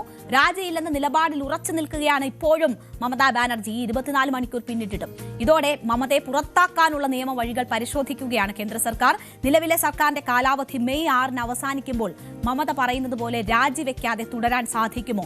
പുറത്താക്കാൻ പറ്റുമോ? എന്തൊക്കെയാണ് സാധ്യതകൾ? നമുക്ക് വിശദമായി തന്നെ പരിശോധിക്കാം. പശ്ചിമബംഗാൾ നിയമസഭാ തെരഞ്ഞെടുപ്പ് ഫലം മമതാ ബാനർജിക്കും TMCക്കും കനത്ത തിരിച്ചടിയാണ് സമ്മാനിച്ചത്. BJP 207 സീറ്റുകളിൽ വൻ ഭൂരിപക്ഷം നേടി. TMC ഏകദേശം 80 സീറ്റുകളിലായി ഒതുങ്ങി. എന്നാൽ പരാജയം അംഗീകരിക്കുന്നില്ലെന്നും രാജിവെക്കില്ലെന്നും ഗവർണറെ കാണില്ലെന്നുമുള്ള വിചിത്ര നിലപാട് വാർത്താസമ്മേളനം വിളിച്ച് മമതാ ബാനർജി പ്രഖ്യാപിച്ചു. ധാർമ്മിക വിജയം TMCക്കാണെന്നും മമത പറഞ്ഞു. കൂടാതെ തെരഞ്ഞെടുപ്പ് കമ്മീഷനെതിരെ ഗുരുതര ആരോപണങ്ങളും മമതാ ബാനർജി ഉയർത്തി. തെരഞ്ഞെടുപ്പ് കഴിഞ്ഞിട്ടും EVM-ൽ 90% ചാർജ് ബാക്കിയുണ്ടായിരുന്നുവെന്നും തെരഞ്ഞെടുപ്പ് കമ്മീഷൻ ഈ അട്ടിമറിക്ക് കൂട്ടുനിന്നു എന്നത് വ്യക്തമാണെന്നുമൊക്കെയാണ് മമതാ ബാനർജി ആരോപിച്ചത്. രാജിയില്ലെന്ന നിലപാടിൽ ഉറച്ചു നിൽക്കുകയാണ് ഇപ്പോഴും മമതാ ബാനർജി. ഇതോടെ മമതയെ പുറത്താക്കാനുള്ള നിയമ വഴികൾ പരിശോധിക്കുകയാണ് കേന്ദ്ര സർക്കാർ. രാജി നൽകിയില്ലെങ്കിൽ മമതയെ ഗവർണർ പുറത്താക്കിയേക്കും എന്നതാണ് വരുന്ന റിപ്പോർട്ടുകൾ. അതിനു മുൻപ് മമതയോട് ഗവർണർ RN രവി സംസാരിക്കാനും സാധ്യതയുണ്ട് എന്ന തരത്തിൽ റിപ്പോർട്ടുകളുണ്ട്. നിലവിലെ സർക്കാരിന്റെ കാലാവധി മെയ് 6 അവസാനിക്കുമ്പോൾ മമത പറയുന്നത് പോലെ രാജിവെക്കാതെ തുടരാൻ സാധിക്കുമോ, പുറത്താക്കാൻ സാധിക്കുമോ എന്ന് നോക്കിയാൽ മുഖ്യമന്ത്രി പദവി ഒഴിയാൻ വിസമ്മതിച്ചാൽ സ്വീകരിക്കേണ്ട കൃത്യമായ നടപടിക്രമങ്ങളെക്കുറിച്ച് നമ്മുടെ ഭരണഘടനയിൽ പ്രത്യേക വ്യവസ്ഥകളൊന്നുമില്ല എന്നതാണ് മുഖ്യ തെരഞ്ഞെടുപ്പ് കമ്മീഷണറായിരുന്ന SY ഖുറേഷി ചൂണ്ടിക്കാട്ടുന്നത്. ഇത്തരത്തിലുള്ള അപൂർവ സാഹചര്യങ്ങളിൽ ഗവർണർക്ക് മുഖ്യമന്ത്രിയുടെ രാജി ആവശ്യപ്പെടാൻ ഭരണഘടനയിൽ വ്യവസ്ഥയുണ്ട്. അല്ലെങ്കിൽ ഭരണഘടനാപരമായ തകർച്ച ചൂണ്ടിക്കാട്ടി സംസ്ഥാനത്ത് രാഷ്ട്രപതി ഭരണത്തിന് ഗവർണർക്ക് ശുപാർശ ചെയ്യാം. ഇതാണ് SY ഖുറേഷിയുടെ ഇതുമായി ബന്ധപ്പെട്ടുള്ള ഈ സാഹചര്യവുമായി ബന്ധപ്പെട്ടുള്ള നിരീക്ഷണം. എന്തായാലും ഭരണഘടനയ്ക്ക് രൂപം നൽകിയവർ ഒന്നും ഇത്തരം നാടകീയ സംഭവങ്ങൾ ഉണ്ടാകും എന്ന് പ്രതീക്ഷിക്കാത്ത ഒരു സാഹചര്യത്തിലായിരിക്കും അതിനെക്കുറിച്ച് എന്തായാലും നമ്മുടെ ഭരണഘടനയിൽ വ്യക്തമായ നിർദ്ദേശങ്ങൾ ഇല്ലാതെ പോയത്. നിയമസഭയുടെ കാലാവധി അവസാനിക്കുന്നതോടെ നിയമസഭകൾ പിരിച്ചുവിടാറാണ് പതിവ്. എന്നാൽ സ്ഥാനമൊഴിയുന്ന മുഖ്യമന്ത്രിക്ക് പുതിയ സർക്കാർ അധികാരമേൽക്കുന്നതുവരെ കാവൽ മുഖ്യമന്ത്രിയായി തുടരാൻ അവകാശമുണ്ട്. ഒരേ സമയം 2 മുഖ്യമന്ത്രിമാർ എന്നത് പ്രായോഗികമല്ല. 1-2 ദിവസത്തേക്കാണെങ്കിൽ പോലും ഇത്തരം ഒരു സാഹചര്യത്തിൽ രാഷ്ട്രപതി ഭരണത്തിനാണ് സാധ്യത എന്നതാണ് SY ഖുറേഷി ചൂണ്ടിക്കാട്ടുന്നത്. മമത രാജിവെച്ചില്ലെങ്കിൽ BJP സർക്കാർ സത്യപ്രതിജ്ഞ ചെയ്യുന്നതുവരെ ഒരു ദിവസത്തേക്ക് ബംഗാളിൽ രാഷ്ട്രപതി ഭരണം ഏർപ്പെടുത്താനുള്ള സാധ്യതയാണ് അപ്പോൾ ഉണ്ടാകുന്നത്. ശനിയാഴ്ച BJP സർക്കാർ സത്യപ്രതിജ്ഞ ചെയ്യുമെന്നാണ് ഇപ്പോൾ വരുന്ന റിപ്പോർട്ടുകൾ സൂചിപ്പിക്കുന്നത്. മറ്റൊരു അഭിപ്രായം ഇതുമായി ബന്ധപ്പെട്ട ലോക്സഭാ മുൻ സെക്രട്ടറി ജനറലായ PDT ആചാരി പങ്കുവെക്കുന്നത്, സഭയിൽ ഭൂരിപക്ഷം നിലനിർത്തുന്നിടത്തോളം കാലമേ ഒരു മുഖ്യമന്ത്രിക്ക് സ്ഥാനത്ത് തുടരാൻ കഴിയൂ എന്നതാണ് ഭരണഘടനയിൽ പറയുന്നതെന്നാണ്. 80 സീറ്റുകൾ മാത്രം നേടിയ തൃണമൂൽ കോൺഗ്രസിന് ഇത് സാധ്യമല്ല. സാങ്കേതികമായി മമത രാജിവെക്കേണ്ട ആവശ്യം പോലും ഇല്ല എന്നതാണ് ലോക്സഭാ മുൻ സെക്രട്ടറി ജനറലായ PDT ആചാരി പറയുന്നത്. 5 വർഷത്തിന് ശേഷം ഒരു സർക്കാരിനും തുടരാൻ സാധിക്കില്ല. മമതയ്ക്ക് മെയ് 6 വരെ മാത്രമേ മുഖ്യമന്ത്രിയായി തുടരാൻ സാധിക്കുകയുള്ളൂ. അതിനുശേഷം മമത മുഖ്യമന്ത്രി അല്ലാതായി സ്വാഭാവികമായും മാറും എന്നതാണ് അദ്ദേഹത്തിന്റെ നിരീക്ഷണം. ഭരണഘടനയുടെ ആർട്ടിക്കിൾ 164 പ്രകാരം തെരഞ്ഞെടുപ്പിൽ തോൽക്കുകയോ ഭൂരിപക്ഷം നേടാതെ രാജിവെക്കാൻ വിസമ്മതിക്കുകയോ ചെയ്താൽ ഗവർണർക്ക് അവരെ പിരിച്ചുവിടാൻ അധികാരമുണ്ട്. ഭരണഘടനാ മാനദണ്ഡങ്ങൾ പാലിക്കുന്നുണ്ടെന്ന് ഉറപ്പാക്കിക്കൊണ്ട് നിലവിലുള്ള സർക്കാരിനെ നീക്കം ചെയ്യാൻ ഗവർണർക്ക് സാധിക്കും. വിശ്വാസ വോട്ടെടുപ്പിലൂടെയും ഗവർണർക്ക് മമതയെ പുറത്താക്കാനുള്ള സാഹചര്യം ഒരുക്കാം. സർക്കാരിന്റെ ഭൂരിപക്ഷം പ്രതീക്ഷിക്കുന്നതിനായി ഗവർണർക്ക് നിയമസഭയുടെ ഒരു പ്രത്യേക സമ്മേളനം വേണമെങ്കിൽ വിളിക്കാം. എന്നിട്ട് ഫ്ലോറിൽ ഭൂരിപക്ഷം തെളിയിക്കാൻ ആവശ്യപ്പെടാം. നിലവിൽ മമതാ ബാനർജിക്ക് ഭൂരിപക്ഷ പിന്തുണ തെളിയിക്കാൻ കഴിയില്ല എന്നത് വ്യക്തമാണ്. ആ സാഹചര്യത്തിൽ ഗവർണറുടെ തീരുമാനമായിരിക്കും എന്തായാലും ഇതിൽ നിർണായകമാകാൻ പോകുന്നത്. എന്തായാലും BJP സർക്കാരിന്റെ സത്യപ്രതിജ്ഞയ്ക്ക് മുൻപ് സംസ്ഥാനത്തെ കനത്ത സുരക്ഷ ഒരുക്കിക്കൊണ്ടിരിക്കുകയാണ് കേന്ദ്ര സർക്കാർ. കേന്ദ്രസേനയ്ക്ക് അതീവ ജാഗ്രതാ നിർദ്ദേശമൊക്കെ നൽകിയിട്ടുണ്ട്. ഒരു ഭാഗത്ത് വലിയ നാടകീയ സംഭവങ്ങൾ നടക്കുമ്പോഴും സത്യപ്രതിജ്ഞയ്ക്കുള്ള ഒരുക്കങ്ങളാണ് ഒരു ഭാഗത്ത് നടന്നുകൊണ്ടിരിക്കുന്നത്. മമതാ ബാനർജി ഉന്നയിക്കുന്ന ചില കാര്യങ്ങൾ അത് കഴിഞ്ഞ ദിവസവും നമ്മൾ ചൂണ്ടിക്കാട്ടിയതാണ്. SIR ആണ് ഇതിൽ വില്ലനായിട്ടുള്ളത്. SIR-ലൂടെ ഒഴിവാക്കപ്പെട്ട വോട്ടുകളേക്കാൾ കുറവാണ് ഭൂരിപക്ഷം പല മണ്ഡലങ്ങളിലും, പകുതിയിലധികം മണ്ഡലങ്ങൾ എന്ന സാഹചര്യം മമതാ ബാനർജി ചൂണ്ടിക്കാട്ടുന്നുണ്ട്. EVM മെഷീനിലെ ക്രമക്കേടുകൾ ചൂണ്ടിക്കാട്ടുന്നുണ്ട്. ബോധപൂർവം കൃത്രിമം നടത്താനുള്ള ശ്രമങ്ങൾ ഉണ്ടായി എന്നുള്ള പല ഗുരുതരമായ ആരോപണങ്ങൾ മമതാ ബാനർജി ഉന്നയിക്കുന്നുണ്ട്. ഇത് ഈ തെരഞ്ഞെടുപ്പിൽ മാത്രമല്ല, നമുക്കറിയാം വോട്ട് ചോരിയുമായി ബന്ധപ്പെട്ട് രാഹുൽ ഗാന്ധി വാർത്താ സമ്മേളനങ്ങളിലൂടെ തെരഞ്ഞെടുപ്പ് എങ്ങനെ അട്ടിമറിക്കപ്പെടുന്നു എന്നത് സംബന്ധിച്ചുള്ള നിരവധി സംശയങ്ങൾ ഉന്നയിച്ചിരുന്നതാണ്. അതുപോലെ ഒരു സംഭവമാണ് ഇപ്പോൾ അവിടെയും ബംഗാളിലും നടന്നുകൊണ്ടിരിക്കുന്നത്. അപ്പോൾ ഇങ്ങനെയുള്ള സംഭവങ്ങൾ ഉണ്ടാകുമ്പോൾ അതിനെ നിയമപരമായി നേരിടുക എന്നതാണ് ചെയ്യേണ്ടത്. ഇത്തരം നാടകങ്ങൾ എന്ത് തരം സന്ദേശം നൽകും, എന്ത് ഗുണം ചെയ്യും എന്നത് അറിയില്ല. എന്തായാലും ഗവർണറുടെ നീക്കം എന്ത് എന്നത് ഉറ്റുനോക്കുകയാണ് എല്ലാവരും.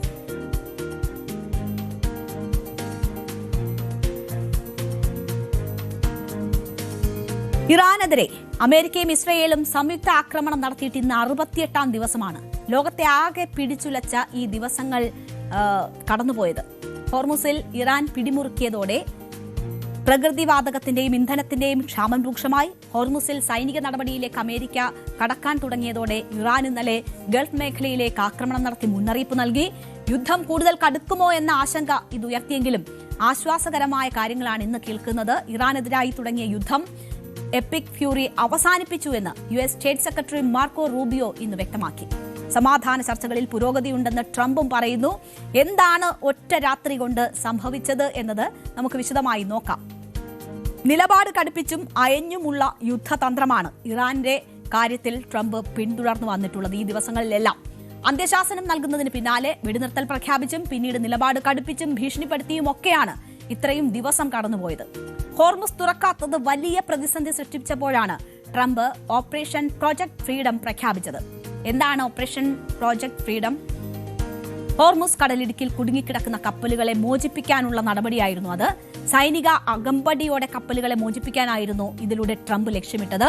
ഗൾഫിൽ നിന്ന് കുടുങ്ങിക്കിടക്കുന്ന കപ്പലുകളെ അടച്ചിട്ട ജലപാതയിലൂടെ വഴിതിരിച്ചു വിട്ടുകൊണ്ട് മേഖലയിൽ നിന്നുള്ള എണ്ണയുടെ ഒഴുക്ക് പുനഃസ്ഥാപിക്കുന്നതിനും ആഗോള സമ്പദ് വ്യവസ്ഥയെ സാധാരണ നിലയിലേക്ക് തിരിച്ചെത്തിക്കുന്നതിനും സഹായിക്കുക എന്നതായിരുന്നു പ്രോജക്ട് ഫ്രീഡത്തിന്റെ ലക്ഷ്യം. എന്നാൽ ഇത് ഇറാനെ പ്രകോപിപ്പിച്ചു. നാവിക ഉപരോധത്തിന് പിന്നാലെ ഈ നീക്കം കൂടിയായതോടെ ഇറാൻ ഇതിന് മറുപടി നൽകാൻ നിർബന്ധിതരായി. ഇതിന് ബദലായി ഇറാൻ UAE-യിലെ ഫുജൈറ എണ്ണ വ്യവസായ മേഖലയിൽ ആക്രമണം നടത്തി. ഒരിടവേളയ്ക്ക് ശേഷം പശ്ചിമേഷ്യ വീണ്ടും പ്രക്ഷുബ്ധമായി. സാധാരണ ജനങ്ങൾ താമസിക്കുന്ന സ്ഥലങ്ങളെ ലക്ഷ്യമിട്ടാണ് ഇറാൻ ഡ്രോൺ മിസൈൽ ആക്രമണങ്ങൾ നടത്തിയത്. ഈ ആക്രമണത്തിൽ 3 ഇന്ത്യൻ പൗരന്മാർക്ക് പരിക്കേറ്റു. യാതൊരു പ്രകോപനവുമില്ലാതെ നടത്തിയ ആക്രമണങ്ങളെ UAE കടുത്ത ഭാഷയിൽ അപലപിച്ചു. ആക്രമണത്തെ ഇന്ത്യയും ശക്തമായി അപലപിച്ചു. അമേരിക്കയ്ക്കുള്ള മുന്നറിയിപ്പായിരുന്നു ഇറാന്റെ ഈ ആക്രമണം. പിന്നാലെയാണ് സുപ്രധാന പ്രഖ്യാപനങ്ങൾ ട്രംപും US സ്റ്റേറ്റ് സെക്രട്ടറി മാർക്കോ റൂബിയോയും നടത്തിയത്. എപ്പിക് ഫ്യൂറി അവസാനിപ്പിച്ചു എന്നതായിരുന്നു അതിലെ ഏറ്റവും പ്രധാന സന്ദേശം. ഇറാനെതിരായി തുടങ്ങിയ യുദ്ധം എപ്പിക് ഫ്യൂറി അവസാനിപ്പിച്ചു എന്ന് പ്രഖ്യാപിച്ചത് US സ്റ്റേറ്റ് സെക്രട്ടറി മാർക്കോ റൂബിയോയാണ്. ഇറാന്റെ തുറമുഖങ്ങളിൽ അമേരിക്ക ഏർപ്പെടുത്തിയ സാമ്പത്തിക ഉപരോധം തുടരുമെങ്കിലും US-ഉം ഇസ്രയേലും ചേർന്ന് ഫെബ്രുവരി 28-ന് ഇറാനിൽ നടത്തിയ ഓപ്പറേഷൻ എപ്പിക് ഫ്യൂറിയുടെ ലക്ഷ്യങ്ങൾ പൂർത്തീകരിച്ചതുകൊണ്ട് ഓപ്പറേഷൻ നിർത്തിവെച്ചിരിക്കുന്നു എന്നതാണ് റൂബിയോ വൈറ്റ് ഹൌസിൽ വാർത്താസമ്മേളനത്തിൽ പറഞ്ഞത്. ഇറാൻ സൈനിക നടപടിക്ക് മുതിർന്നാൽ കനത്ത തിരിച്ചടി നൽകുമെന്നും ഹോർമുസ് കടലിടുക്ക് തുറക്കുകയാണ് ഇനിയുള്ള ലക്ഷ്യമെന്നും റൂബിയോ കൂട്ടിച്ചേർത്തു. പിന്നാലെ എത്തി ട്രംപിന്റെ വാക്കുകൾ. ഹോർമുസിൽ കുടുങ്ങിക്കിടക്കുന്ന കപ്പലുകളെ സുരക്ഷിതമായി നയിക്കാൻ ലക്ഷ്യമിട്ടുള്ള അമേരിക്കയുടെ പ്രോജക്ട് ഫ്രീഡം എന്ന സൈനിക നീക്കം താൽക്കാലികമായി നിർത്തിവെക്കാൻ തീരുമാനിച്ചുവെന്ന് ട്രംപ് പറഞ്ഞു. സമാധാന കരാറുമായി ബന്ധപ്പെട്ട് ഇറാനുമായി നിലവിൽ നടന്നുവരുന്ന ചർച്ചകളിൽ മികച്ച പുരോഗതിയുണ്ടായ സാഹചര്യത്തിൽ പരസ്പര സമ്മതപ്രകാരമാണ് ഈ തീരുമാനമെന്നാണ് ട്രംപ് വ്യക്തമാക്കിയത്. പാകിസ്ഥാന്റെ മധ്യസ്ഥതയിൽ ഇറാനുമായി ഒരു സമാധാന കരാറിലെത്താനുള്ള ശ്രമങ്ങളുടെ ഭാഗമായാണ് ഈ നടപടിയെന്നും ട്രംപ് പറയുന്നു. എന്താണ് ഇസ്രയേലിന്റെ പ്രതികരണം എന്ന് നോക്കിയാൽ IDF സൂക്ഷ്മമായി സാഹചര്യങ്ങൾ നിരീക്ഷിക്കുന്നുണ്ട്. IDF chief of staff lieutenant general Ian Sameer പറയുന്നു, ഇറാൻ ഇസ്രയേലിനെ ലക്ഷ്യം വെച്ചാൽ സൈന്യം ശക്തിയോടെ പ്രതികരിക്കാൻ തയ്യാറായി ഇങ്ങനെ നിൽക്കുകയാണ് എന്ന്. എന്തായാലും ഈ ട്രംപിനെയും മാർക്കോ റൂബിയോയും തള്ളിക്കളയുന്നില്ല ഇസ്രയേൽ എന്ന കാര്യമാണ് ഈ പ്രതികരണത്തിലൂടെ വ്യക്തമാകുന്നത്. ഇത് തങ്ങളുടെ വിജയം എന്നതാണ് ഇറാന്റെ അവകാശവാദം. അമേരിക്കൻ പിന്മാറ്റത്തെ തങ്ങളുടെ വിജയമായി ഇറാൻ കാണുന്നു. അമേരിക്കയുമായി വീണ്ടും ഒരു സംഘട്ടനത്തിന് സാധ്യതയുണ്ടെന്നും അമേരിക്കയുടെ ഏത് മണ്ടത്തരങ്ങളെ നേരിടാൻ തങ്ങൾ തയ്യാറാണെന്നും ഇറാനിയൻ സെൻട്രൽ കമാൻഡിലെ മുതിർന്ന ഉദ്യോഗസ്ഥൻ മുഹമ്മദ് ജാഫർ ആസാദി കഴിഞ്ഞ ദിവസം വ്യക്തമാക്കിയിരുന്നു. വീണ്ടും യുദ്ധത്തിനുള്ള സാധ്യതയും അതിനുള്ള തയ്യാറെടുപ്പും തങ്ങൾ നടത്തുന്നു എന്ന സന്ദേശം ഇറാൻ നൽകുമ്പോഴാണ് പെട്ടെന്ന് എല്ലാ സൈനിക നടപടിയും നിർത്തിവെക്കുന്നു എന്ന പ്രഖ്യാപനം ട്രംപിൽ നിന്നും ഉണ്ടായിട്ടുള്ളത്. അതിനിടെ ചില സമാധാന നീക്കങ്ങൾ കൂടി നടക്കുന്നുണ്ട്. നാവിക ഉപരോധം അമേരിക്ക തുടരുന്നത് ഇറാന് തിരിച്ചടി തന്നെയാണ്. ആ പ്രതിസന്ധി അവസാനിപ്പിക്കാതെ ഇറാന് വിശ്രമിക്കാനാകില്ല. പ്രതിസന്ധി പരിഹരിക്കാനുള്ള നയതന്ത്ര നീക്കങ്ങളുടെ ഭാഗമായി ഇറാൻ വിദേശകാര്യമന്ത്രി അബ്ബാസ് അഗ്രച്ചി ചൈനയിലേക്ക് തിരിച്ചിട്ടുണ്ട്. റഷ്യയുടെയും ചൈനയുടെയും പിന്തുണയോടെ നിലവിലെ ഉപരോധങ്ങളെയും സൈനിക സമ്മർദ്ദങ്ങളെയും മറികടക്കാമെന്നാണ് ഇറാന്റെ പ്രതീക്ഷ. ചൈനീസ് കപ്പലുകൾക്ക് കടലിടുക്കിലൂടെ സുഗമമായി കടന്നുപോകാൻ ഇറാൻ നേരത്തെ തന്നെ അനുമതി നൽകിയിരുന്നു. ആഗോള വിപണിയെയും എണ്ണവിലയെയും ബാധിക്കുന്ന ഈ തർക്കം പരിഹരിക്കാൻ ചൈന ഉൾപ്പെടെയുള്ള രാജ്യങ്ങളുമായി ചർച്ച നടത്താൻ ട്രംപ് ഭരണകൂടം ലക്ഷ്യമിടുന്നുണ്ട്. എന്തായാലും മേഖലയിൽ സമാധാനം പുനഃസ്ഥാപിക്കാനുള്ള ശ്രമങ്ങൾ നടക്കുമ്പോഴും ചരക്ക് കപ്പലുകൾക്ക് നേരെയുള്ള ആക്രമണങ്ങൾ ഇപ്പോഴും ആശങ്കയുണ്ടാക്കുന്നുണ്ട്. US-ന്റെ സൈനിക വിമാനം പേർഷ്യൻ കടലിടുക്കിൽ വെച്ച് കാണാതായ വാർത്തകളും ഒക്കെ വരുന്നുണ്ട്. വ്യക്തമായ ലക്ഷ്യങ്ങളില്ലാതെ തുടങ്ങിയ യുദ്ധമാണ്. ലോകരാഷ്ട്രങ്ങളെ ആകെ ദുരിതത്തിലാക്കിയിരിക്കുന്നു. ഇന്ന് നമ്മുടെ ഹോട്ടലുകൾ അടഞ്ഞുകിടക്കുകയാണ്. യുദ്ധത്തിന്റെ അനന്തരഫലമാണ് നമ്മളും അനുഭവിക്കുന്നത്. നിലവിൽ 805ഓളം വാണിജ്യ കപ്പലുകൾ ഗൾഫ് മേഖലയിൽ കുടുങ്ങിക്കിടക്കുകയാണ്. ഇന്ത്യക്കാരടക്കം 20,000-ഓളം ജീവനക്കാരും കുടുങ്ങിക്കിടക്കുകയാണ്. ഗൾഫ് മേഖലയിലെ ആശങ്ക, ജോലിയും അവസരവും നഷ്ടപ്പെട്ട മനുഷ്യർ, അങ്ങനെ ഒരുപാട് ദുരന്തങ്ങൾ സമ്മാനിച്ച 68 ദിവസമാണ് കടന്നുപോയിരിക്കുന്നത്. യുദ്ധം ഇപ്പോൾ കഴിഞ്ഞിരിക്കുന്നു എന്ന് അമേരിക്ക പറയുന്നു. അത് ശാശ്വതമാകട്ടെ, യുദ്ധം അവസാനിക്കട്ടെ, ശാശ്വത സമാധാനം പുലരട്ടെ എന്ന് നമുക്ക് ആശിക്കാം. അപ്പോൾ ആ പ്രതീക്ഷ പങ്കുവെച്ചുകൊണ്ട് ഇന്ന് നമ്മളുടെ നേരം വൈകുന്നേരത്തിന്റെ സമയം പൂർത്തിയാകുന്നു. നേരം വൈകുന്നേരം പൂർണ്ണമാകുന്നു. ഇടവേളയ്ക്ക് ശേഷം ഇലക്ഷൻ ചാനൽ കാണാം. നമസ്കാരം.